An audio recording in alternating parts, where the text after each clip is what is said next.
Hi, I'm Dave Grohl from the Foo Fighters, and it's an honor to be here. And I'm going to tell you the story of our song, Everlong.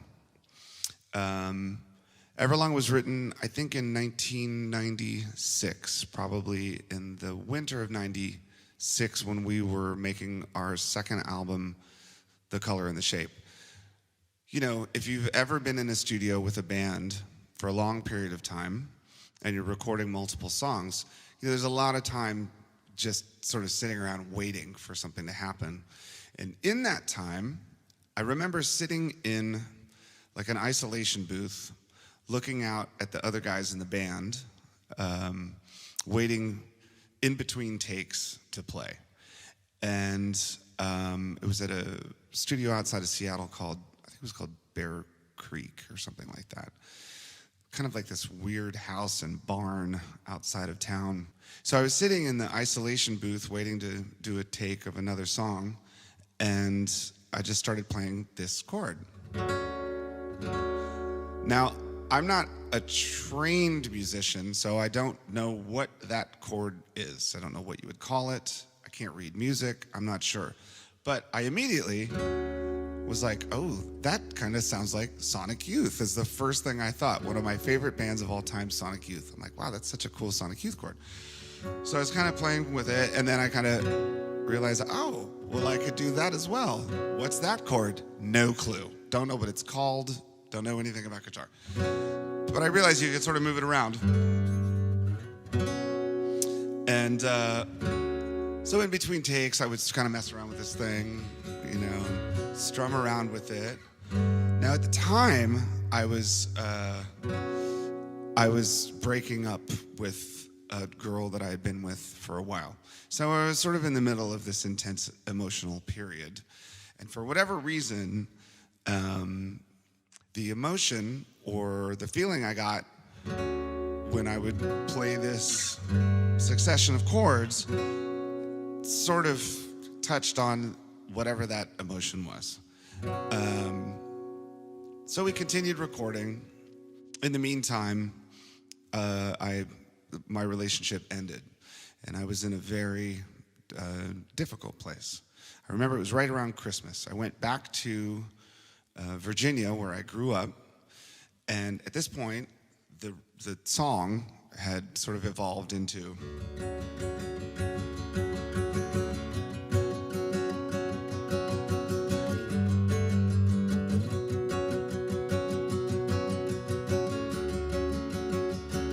Now also, not to get too like muso-technical or whatever, because I'm not a trained guitar player, I actually look at this guitar, at this instrument, like it's a drum set. So I look at the lower strings like kicks and snares, and I look at the higher strings almost as if they're cymbals. So the pattern in which I'm strumming, it's almost like a kick drum pattern, like do do da do da da do da do da do da da da, like that. Anyway, so because of the emotional place I was in, I started writing the lyrics to this song, and they come from a real place. So the song started to come together, and I wanted to record it quickly so I didn't forget it. I had a friend named Jeff Turner in Washington, D.C., one of my old punk rock friends from the 80s. He had a studio next to this great bar called the Black Cat on 14th Street. And I said, hey, could I come in and just do a demo really quick? He said, sure. And without having it fully formed, I just kind of went in.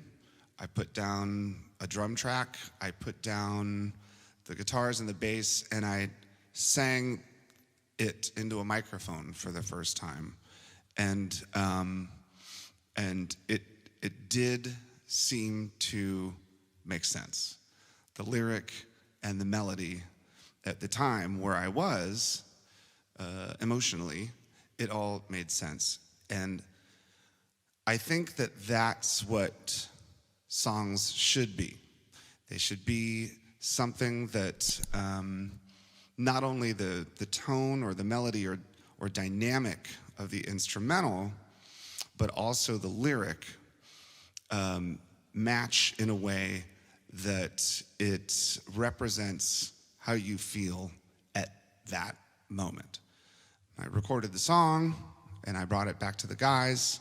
I remember, actually, I played it for Thurston and Kim from Sonic Youth, because I was deathly afraid that I had just totally like ripped off the Sonic Youth song somehow. And I said, oh, listen to this thing I just recorded. And they listened. I said, listen to this demo that I did. And they said, why is that a demo? Why isn't that the album? And it just felt so off the cuff and unofficial. I considered it to be a demo. We went in and we re-recorded it. And that's the song that you hear on the radio today. And, side note, I never considered doing it acoustically. I thought it was a rock song until I think it was the first time we did the Howard Stern show. Howard Stern loved the song. And when you do the Howard Stern show, it's 6 o'clock in the morning and you don't want to touch an instrument or just get close to a microphone, but he asked that I play it acoustically. And so I did.